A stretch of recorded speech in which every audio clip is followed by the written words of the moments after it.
addition to the litigants and their representatives, we have some other people that are presently in court, and I would like you to indicate your appearances on the record right now. Mr. Langley, you want to start out? Yes, Your Honor. Grant Langley, Milwaukee City Attorney. Mr. Grant. Okay. Record should also reflect that the court has had a telephone conversation with Attorney Ken Murray. You want to indicate what? Well, first of all, I think Mr. Langley wants to indicate what he's done at this point as far as the records that he's reviewed. Your Honor, for the record, if the court will recall, on Monday evening, we produced the entire internal investigation relating to the discipline of 2 police officers who were at the scene of the incident involving Mr. Synthosymphones and Jeffrey Dahmer. We produced that information pursuant to an order of the court. At that time, I indicated to the court that we would look through the entire internal investigation to determine if there was anything in that investigation which might assist the defense in the issues of this case. And specifically, I'm referring to observations or statements that witnesses or police officers may have made of Mr. Dahmer or his apartment or the scene of the Synthosymphones incident or whatever that might in any way go to the issues before the court. We excluded from our review of the internal investigation anything that's contained in the criminal investigation and anything that's contained in the district attorney's in the Attorney General's investigation. We have now completed that review, and I should tell the court that I did a review of the file, and I also had 2 members of my staff independently do a review of the file. Assistant City Attorney Scott Thomas, who is in court with me, and another Assistant City Attorney. As a result of that review of the file, we have come up with this packet of documents. I'm not sure that any of it is relevant to the issues before this court, but because of the possibility that it might be, we decided that this was the packet of documentation that we would produce. Now the question becomes, how do we proceed from here? Obviously, we desire, to the extent possible, to avoid any problems with the due process rights of the police officers involved, that the information remain confidential unless it is necessary to be used in this trial. The suggestion I made, and I think that it's acceptable to Mr. Murray with certain provisos, is this, that over the weekend, copies of this information would be made available to Mr. Murray and Mr. Guerin so that they can review it. It would be the intent of the court, if there is no objection, to then make those materials available to Mr. Boyle under a protective order of the court, which prohibits him from making any disclosure of those materials without prior approval of the court. He would then report back to the court as to what materials, if any, he would like to use. Counsel will then be given an opportunity to make objections to that information being made available to Mr. Boyle. Now, that's what would happen so long as there are no objections that are raised by Monday morning. If there's objections raised by Monday morning, then this court will set a time later that day for counsel to have the opportunity to appear and be heard. Now, Mr. Guerin, you're nodding your head that you seem to be, that's acceptable to you. Is that correct? That's my understanding. I have no objection. Okay. Mr. Murray has indicated that he has no problem with that. Mr. Boyle. I understand I'm going to receive a packet of material. I was thinking of something else for the court. The moment you won't receive anything. Oh, okay. If this is acceptable, and see, the point is this, that they're not aware of the packet of materials we're talking about yet. Oh, I see. They only heard about this a matter of a few hours ago. Okay. And Mr. Murray has asked for, and I think Mr. Guerin probably joins in the request, that he should have the weekend to review the materials to see what we're talking about. Well, but then if everything is in place and they have no objections, then the packet would be made available to you under the protective order. That's great. That's small enough, we can read that in no And time. if there is a problem, we'll argue about it on Monday. Fine, Okay? thanks. Okay, Your Honor, we should turn over 2 packets to the court. okay.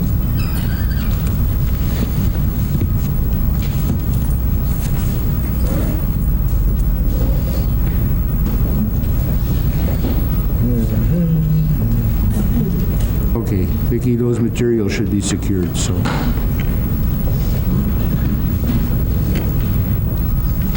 Okay, that I think covers this problem, at least until Monday morning. Thank you, Your Honor. Okay, thank you. Now, counsel, you indicated to me there were some legal issues that you wanted to raise at this time concerning a witness. Well, I think I should start because I'm about to proffer a witness. And for some reason or another, it appears as though we're going to have this discussion ab initio outside the presence of the jury. I think I would have a right, if I chose to do it the other way, of calling the witness and forcing the district attorney to object after a question is asked, and then we could have it. But I don't know why I have to play those silly games. I think it's important that I iron out the matter concerning the calling of the next witness, and therefore, I would tell the court that I am prepared. By the way, do you want to tell us, for the record, who's at council table with you, please? Please, the court. With me at council table is, of course, Lieutenant Kenneth Moyler of the Milwaukee Police Department, and to my left, joining at my request, is Dr. Ellen Story of the University of Wisconsin at Milwaukee faculty. I'm about to call a gentleman by the name of Robert K. Ressler, R-E-S-S-L-E-R. He is director of the Forensic Behavioral Services that is located in Spotsylvania, Virginia, S-P-O-T-S-Y-L-V-A-N-I-A. Mr. Ressler still may be called as a witness, but primarily he would be called to render testimony relative to 3 things. 1, laying a foundation for certain psychiatric and psychological witnesses that I would be calling. 2, answering, if otherwise qualified as an expert, a hypothetical question. And 3, rendering expert opinion on the basis of what he feels relative to the conduct of Jeffrey Dahmer. Mr. Ressler has a Master of Science from Michigan State University. He was in the United States Army from '57 even up till the present, when he is retiring as a reserve full colonel. 1970, he was with the Federal Bureau of Investigation and remained with them until 1990. From 1970 to 1974, he was a special agent with the Federal Bureau of Investigation. 1974 through 1990, he became an instructor in the Behavioral Science Unit of the Federal Bureau of Investigation. He was a special assignment was Criminal Personality Research Coordinator, which was done from the years 1978 to 1990. His professional and academic affiliations: he's on the faculty and was on the faculty of the FBI Academy, clinical assistant professor in the Department of Psychiatry, the School of Medicine at Georgetown University, and has been affiliated with other universities as an assistant professor. His professional organizations and membership, there's 13 in number, but the 3 main ones is he is a member of the American Academy of Psychiatry and the Law, American Academy of Forensic Scientists, the Academy of the Criminal Justice Sciences, the International Homicide Investigators Association. He was given an award as a non-psychiatric colleague to the American Academy of Psychiatry at the annual Jefferson Amicus Award for assisting that field of endeavor. His grants and research projects have been many, but the ones I choose to make the court aware of at this time are the Criminal Personality Research Project of the FBI and Sexual Homicide Crime Scene Data. He has specialized training, amongst his training, criminal profiling and crime scene analysis, all of which he did and learned of while he was a member of the Federal Bureau of Investigation, and he taught the same at the FBI Academy. He has written a series of books, one called Sexual Homicide Patterns and Motives, He has written a number of, he's currently writing another book. He has published in the American Journal of Psychiatry, the FBI Law Enforcement Bulletin, the Journal of Interpersonal Violence.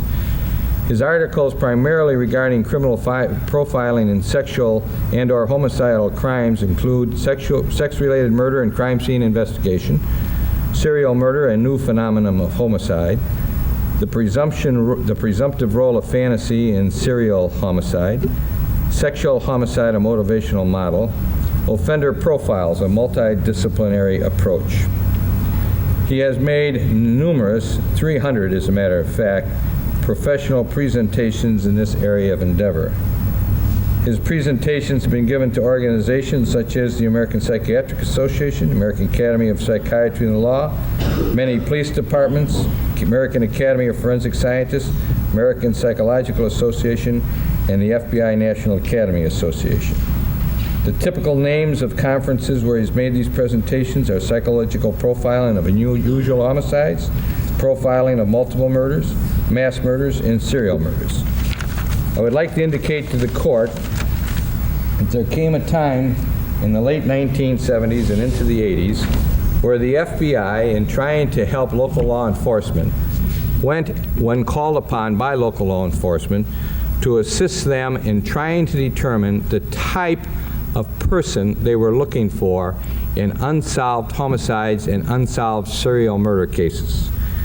The FBI and Mr. Ressler primarily, as the director of the project, went about the business of finding out whether or not there were any common threads between people who were known serial murderers and whose information was known on a professional and scientific basis, and those who had been apprehended and in personal interviews with the likes of John Gacy, the Hillside Strangler, people of that sort, in order to see whether or not they could create some understanding to tell local law enforcement as to the kind of person they should be looking for.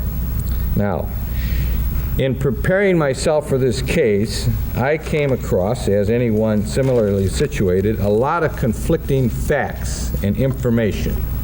And I, in the interest of trying to determine whether or not the conduct that I was made aware of, both from police reports, from Mr. Dahmer's confession, and from other information, plus interviews of Mr. Dahmer, whether or not I was dealing with somebody who was purely antisocial, which would be excluded by the instruction, as the court knows, somebody who was borderline psychopathic, somebody who was psychotic, somebody who was totally mentally ill that would be suffering from a psychotic disease such as schizophrenia.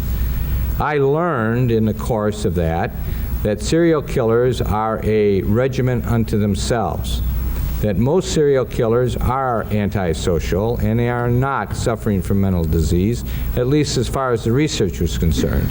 What Mr. Ressler has done while he was with the FBI, and as he would be prepared to testify to today, is based upon crime scene investigation, the confession of Mr. Dahmer, the information given to him through discovery from the Milwaukee County District Attorney's Office, that Mr. Dahmer fits a certain type of profile.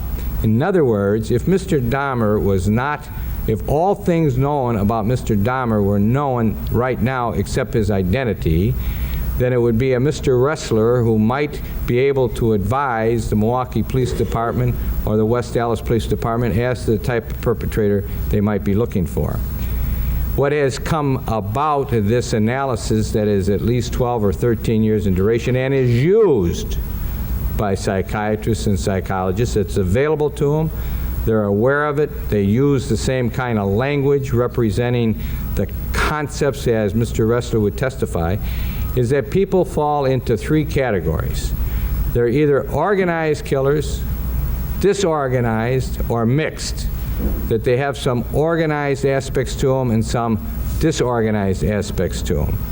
That this concept that the FBI has used and that Mr. Ressler has used as a law enforcement officer, in effect yields the following information: that the organized person is not one who is suffering from a mental illness. that is an antisocial person. And the reason for that is because of the commonality of a number of things that are more antisocial in nature. As an example, the antisocial serial killer never admits to his serial killings, basically until the last moment, if at all. There's always a total denial. That puts him in from a classification that the FBI says that's, and Mr. Ressler, when he's a member of the FBI, said that's a category. There's a whole bunch of things that they use to show what you might be looking for in a profile. The reason Mr. Ressler becomes important to my case is that he would testify, if allowed to render an expert opinion, that Mr. Dahmer has evidence of both organized and disorganized traits. That his organized traits are A through L, and his disorganized traits are M through Z. And as a result of that, it is his opinion, based upon his many years of experience in the field of crime scene analysis, that Mr. Dahmer tends to be in the more disorganized category than he is in the organized category. That is a foundation question to allow the doctors to utilize this information to bring to the attention of the jury that they believe that the conduct of Mr. Dahmer was into the psychosis mode rather than the antisocial mode, and all of my doctors are going to testify to that. Dr. Becker, when I talked to her, and I didn't, of course, cross-examine her on what she meant, but she clearly talked about this concept with me, and I gleaned from her that she is talking about the same kinds of things. But here I have a person whose 20 years of his life was devoted to law enforcement, who I came to and gave information to and asked him to analyze it and to give me some idea based upon his knowledge of experience and training, whether or not he could be of any assistance to me in bringing facts to the attention of this jury that may help them resolve the question before the court. Now, we all know what the rules of law are relative to the introduction of expert testimony. And there's a great liberal bent in this state that we really bend over backwards if the expert can help in any way to bring to the attention of the jury facts they would not otherwise know from another source to assist them in their decision. It's the matter of weight, then, that they can accept or reject, which covers the situation and gives to the court the discretion to lean more towards allowing expert witnesses to come in than not. Secondly, I would like to bring to the court's attention that in the material, and I think it's in the State versus Carlson case, that's 5 Wisconsin 2nd, the court says in page 606, even under the right-wrong test, they're talking about the right-wrong test, but they said that the rule in this state, and it's also quoted in a jury instruction on the materials that you're going to be using as a footnote, no evidence should be excluded which reasonably tends to show the mental condition of the defendant at the time of the offense.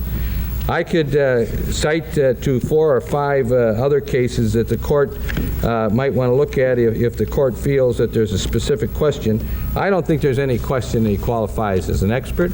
I think the state has a right to say whatever they want to say concerning his opinion. However, when Mr. McCann made his opening statement, I had heard him say a number of times that this man, Jeffrey Dahmer, when he was doing these things, was in control. It was control, control, control.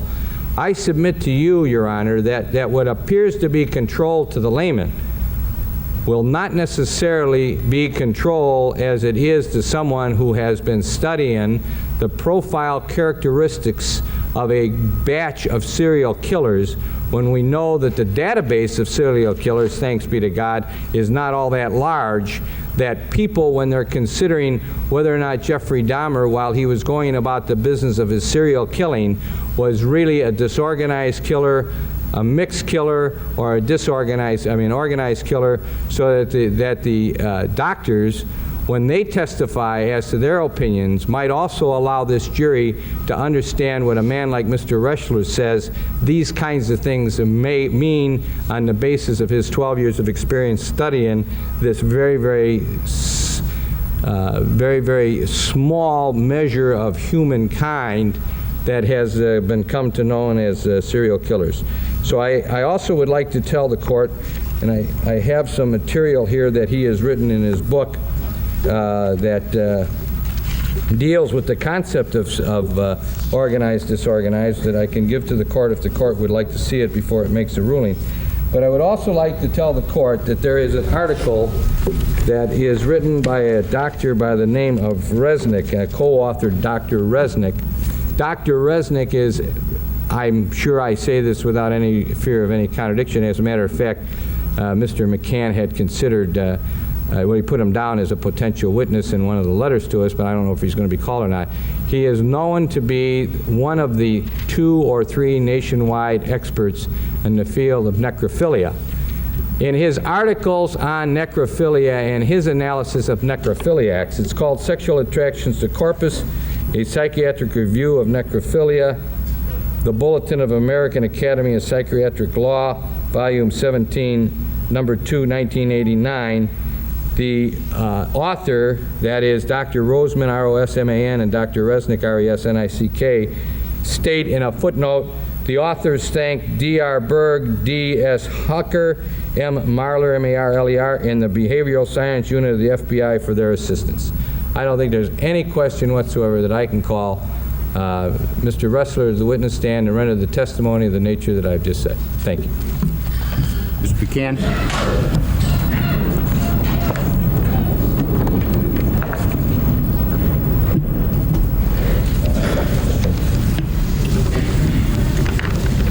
I'm sure the court was waiting, as I waited, to see if counsel was to ever cite even one case where this man testified as an expert witness on an issue such as this. He cited no such situation, and I strongly suspect that this man has never been recognized as an expert to address the issue that he's going to try to undertake in this court. An issue that I believe firmly will confuse this jury with irrelevant testimony which will invade the province of the jury. When we ascertained what was the intent here by Mr. Boyle, I secured some materials that had been written by Mr. Ressler, a book, some other articles, and submitted them to Dr. Ellen Story of the University of Wisconsin-Milwaukee faculty. She has a PhD in criminology, and she is very skillful in, particularly in statistics. And I submitted materials to her yesterday evening, and she very graciously on short notice has applied her time to those materials, and we consulted within the past hour on it. And as I had suspected, let me dwell a little longer on her because we're going to be detailing about experts.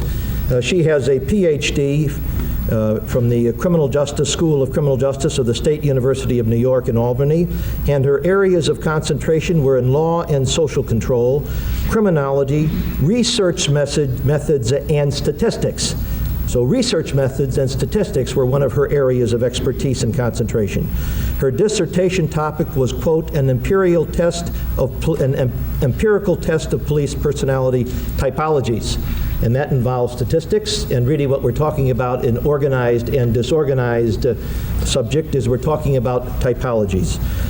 She also has a master's in arts from the Criminal Justice of the School of Criminal Justice of the State University of New York, and her AB in 1973 is from in Forensic Studies and Political Science, a double major, College of Arts and Sciences of Indiana University at Bloomington.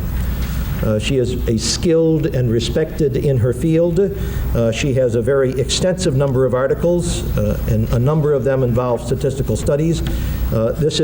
She advises me this vitae is dated by 2 years. Were her current vitae to be put in, there would be additional articles. I will have that marked by the clerk and ask that it be showed to Mr. Boyle and then submitted to the court while I continue my remarks. The expertise they're talking about is profiling, if it please the court. And the whole thrust of profiling is when you don't have the defendant in custody, which is a complete difference from what we have here. The idea of profiling is to assist the police by giving them some clues of who they're looking for, by studying crime scenes and saying, who do we want? Is it a young man or an old man? Is he a loner or what is he? And it's all looking to the future, all all looking to an unknown. It's painted in broad parameters to assist police to say, who are we looking for in this type of an offense? And that's the whole idea of the typology. That's the whole idea of the research. That's the whole planning, is looking for an unknown. And that's what the thrust of the research is.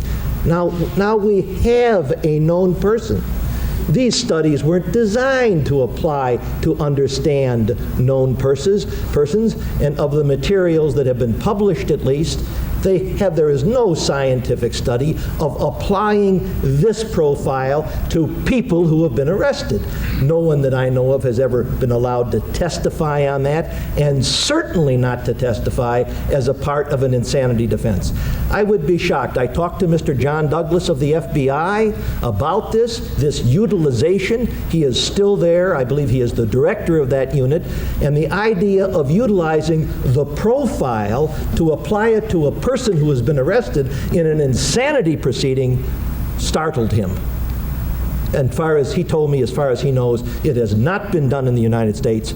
And I listened with a keen ear to see if Mr. Boyle would say that this gentleman, Mr. Ressler, has ever testified in such a proceeding. And I submit to the court, I'd be very surprised if he did. I don't know of his ever having done it. Mr. Douglas could not conceive of it being done, and if it pleased the court, this is, if we were looking who has killed these 15 people, I would say bring in Mr. Ressler. Wouldn't be a court proceeding, maybe a John Doe, but I'd say, Mr. Ressler, come and sit down and let's talk about it. Who are we looking for? But that isn't what's at issue before this court. He will tell you, I'm sure Mr. Ressler will tell you, that the thrust and the purpose of those studies was looking for an unknown. That's what your profile is, an unknown. We have a known person here. And to rest then on to ignore a mass of known information about this man and to turn to a profile that's designed for unknown persons is an absurd, absolutely, to take the word of Dr. Story, an absolute unscientific application of this material. It is a perverse, inapplicable profile, and if it please the court, this will confuse the jury, it will invade the province of the jury, and it has no scientific application to what we're doing here. And as far as I suspect, this man has never testified in an insanity proceeding attempting to use these profile statistics to tell a jury whether a person is sane or insane at the time he did it. A person in custody that's known, that can be studied and examined, who's opened himself and described what he did and so on. So if it please the court, I keenly respect the creative aspects of Mr. Boyle. It's creative, indeed, it's innovative. Indeed, under the Fry test, as far as I recollect, applicable in Wisconsin to expert ideas, this is as new as a babe that just sprung from the womb less than an hour ago. It is untested, it is without precedent, and it is an innovation sprung on the court which will confuse and mislead this jury. Profiling has no business in a courtroom where the person is ascertained. The whole purpose is apply it to an unknown. Here we have a known. And if it please the court, you can read all that research. I've read the articles. I've read Mr. Ressler's book. He doesn't speak in the book of applying this to determine whether a known arrested person is sane or not. If it please the court, let me point out also, we can't tell whether what is the base, the database. Mr. Boyle says, fortunately, there are only few serial murderers. He attempts to gild what is a very ugly fact that the database is only 36 serial killers that they've studied. Further, we can't tell from looking at it whether it's 25 and you break out 11. Further, if it please the court, every one of the disorganized criminals in that study were heterosexual attacks. Not one of them involved a serial killer that was a homosexual. And if it please the court, I don't think Mr. Ressler is qualified to say that the same rules apply to a disorganized heterosexual attacker as applied to a homosexual, because as far as I can see, they never studied a homosexual serial attacker. Never. And the studies point out that all 12 of the disorganized were heterosexual attackers.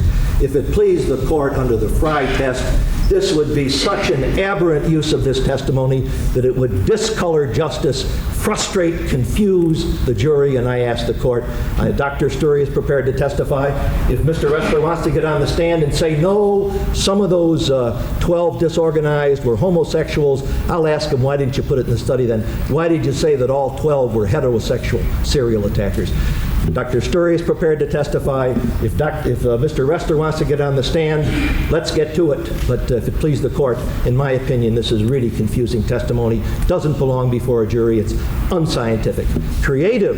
Mr. Boyle is a very creative lawyer, and I salute him for that. His attempt to say, fortunately, it's a small number. 36 is an infinitesimally small number to a database to start projecting and analyzing people on when you have the person in custody. Thank you. I think I have to respond.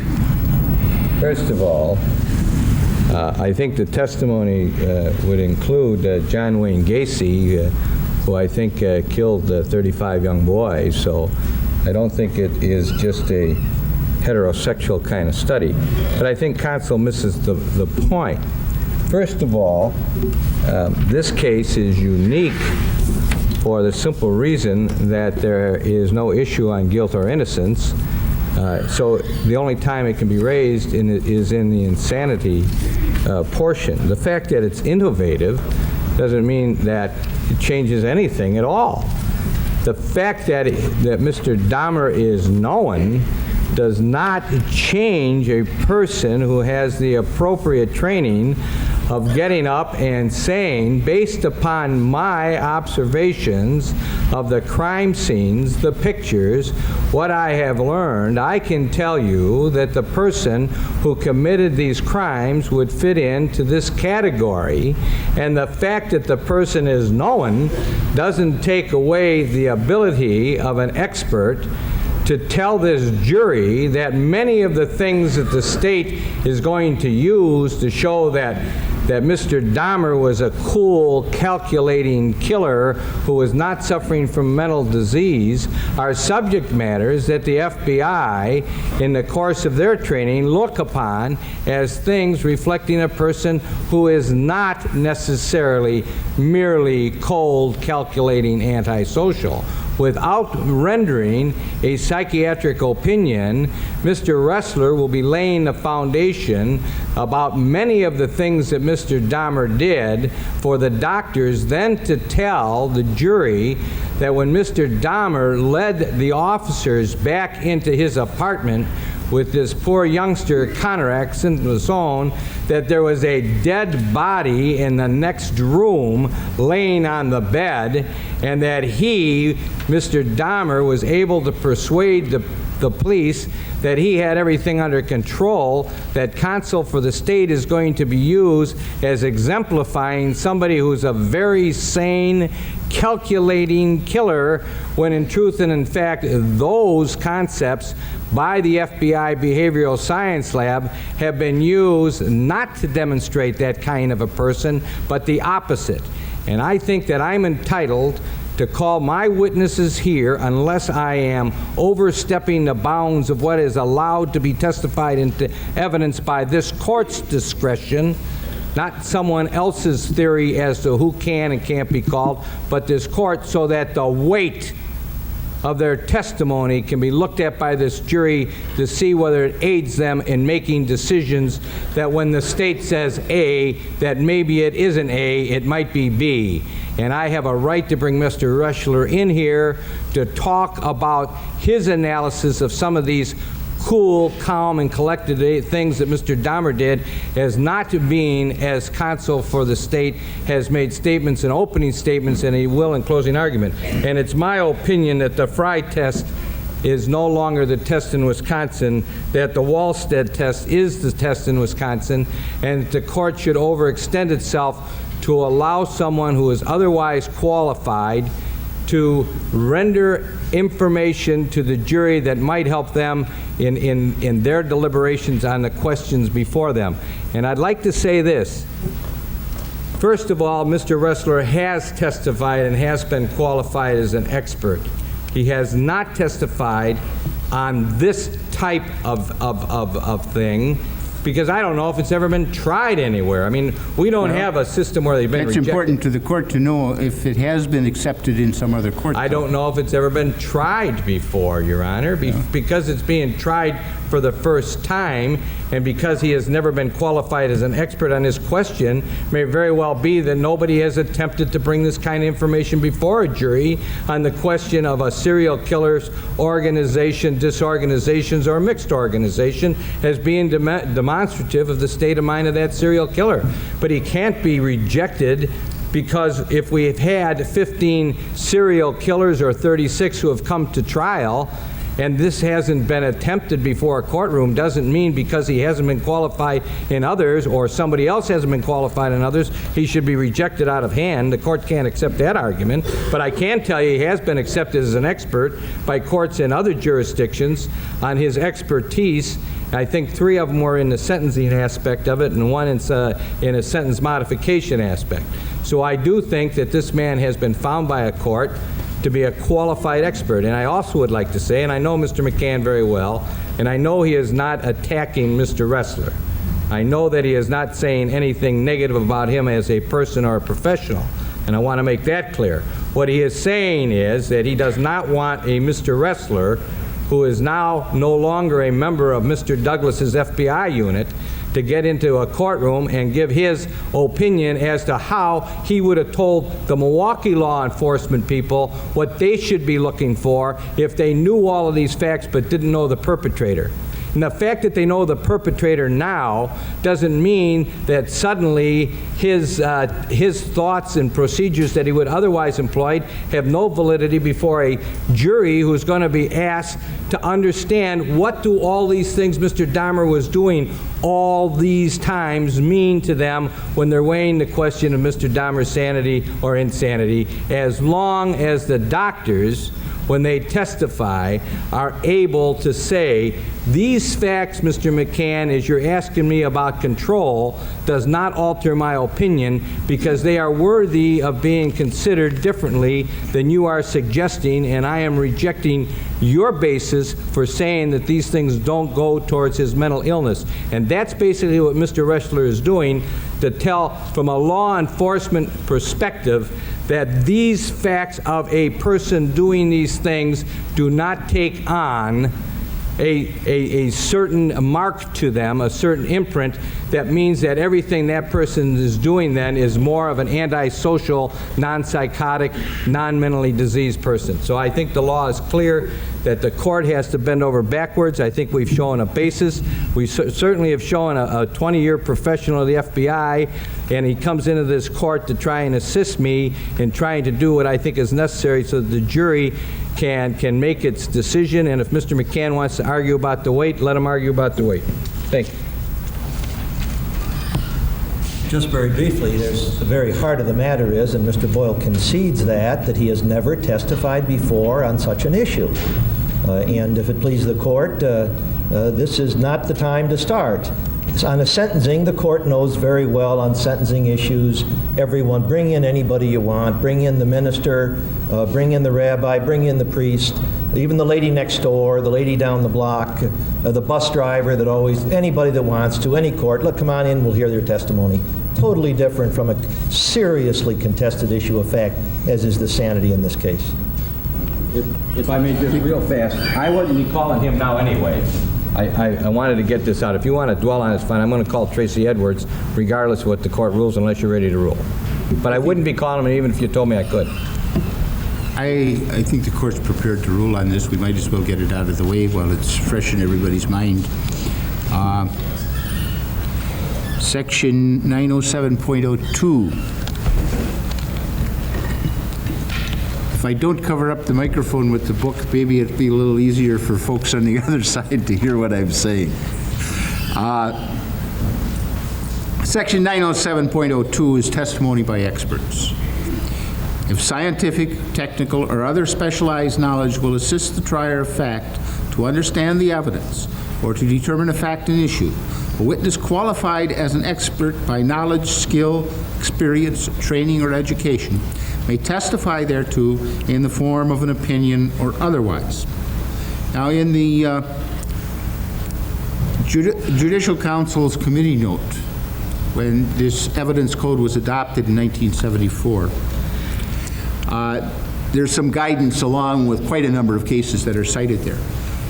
And it says that the test is whether such testimony will assist the trier of fact to understand the evidence or to determine the fact and issue. And goes on to say, with such a test, expert testimony will usually be admissible and will only be excluded if superfluous and a waste of time. And I guess that's what the court has to determine here. What my understanding is, what we're taking a science, and maybe that's too strong a word, but a procedure that's been developed in law enforcement where you take information as to crimes that are committed, you put that together and you try to develop from that a profile for the person that you're looking for. Now that's how this information got developed, as I understand it. What the defense would like to do is reverse the process.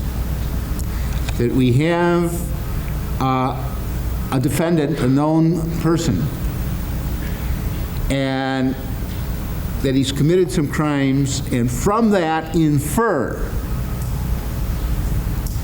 what his mental status was at the time he committed the crimes. Will that be helpful to the jury? I think in evaluating, first of all, I have nothing to indicate that that reverse procedure is helpful. 1.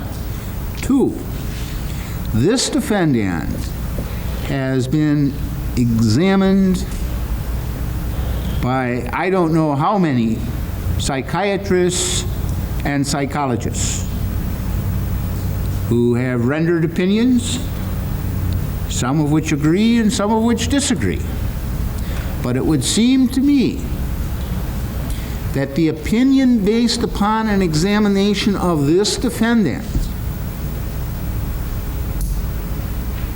just so far outweighs the value of a profile theory that indeed that testimony would be superfluous and a waste of time, and on that basis the court will grant the state's motion to exclude the testimony.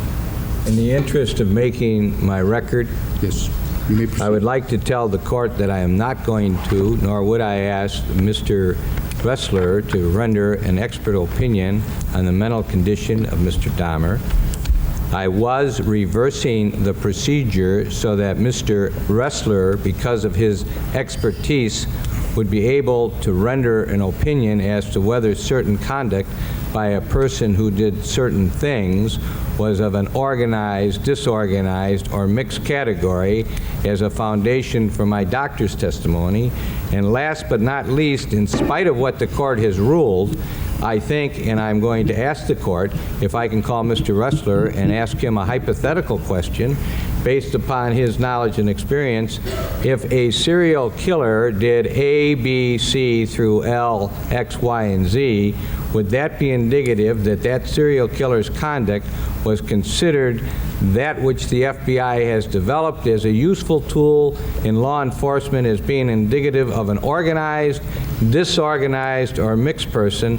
And I submit, taking into account all of what the court has said, the court still has to address my desire to put Mr. Ressler on as a hypothetical expert to ask him questions that are now into this record as to how someone in the FBI behavioral science would categorize the conduct of a human being who admittedly did A through X. And I would ask that the court also rule on that question, because I think that's a viable way of my being able to bring this issue to the attention of the jury and get around the objections that the court has just addressed itself to in accordance with the decision that he has rendered. Mr. McCann? I object to him being in front of a jury, presenting something like that in front of a jury. It's between the counsel and the court how he chooses to make a record and what the court chooses to permit him to make a record, but not in front of the jury. I think the defense has the right to make an offer of proof in whatever form it chooses to do so. And if, having heard that offer of proof, if I think that there are some things that properly the jury should hear, I can make that ruling. I'd like to do that, and I'd like to do that, though, after we start up and I bring Mr. Edwards up, so I can properly formulate the offer. Sure. I have Dr. Story here, though, for that specific purpose, to counsel me in that event. And when do you have in mind doing it? About an hour from now. Is that a problem? Dr. Story can wait. Now, I take it this is going to be done in the absence of the jury. Well, I think I'll offer. No, it would be in the form of an offer of proof, which necessarily must be outside the presence of the jury. I may do it in the form of question and answer, just a statement, and I think after I finish my next witness, we can take a break. I'll then make my decision, make my record, you can make the ruling. Sure.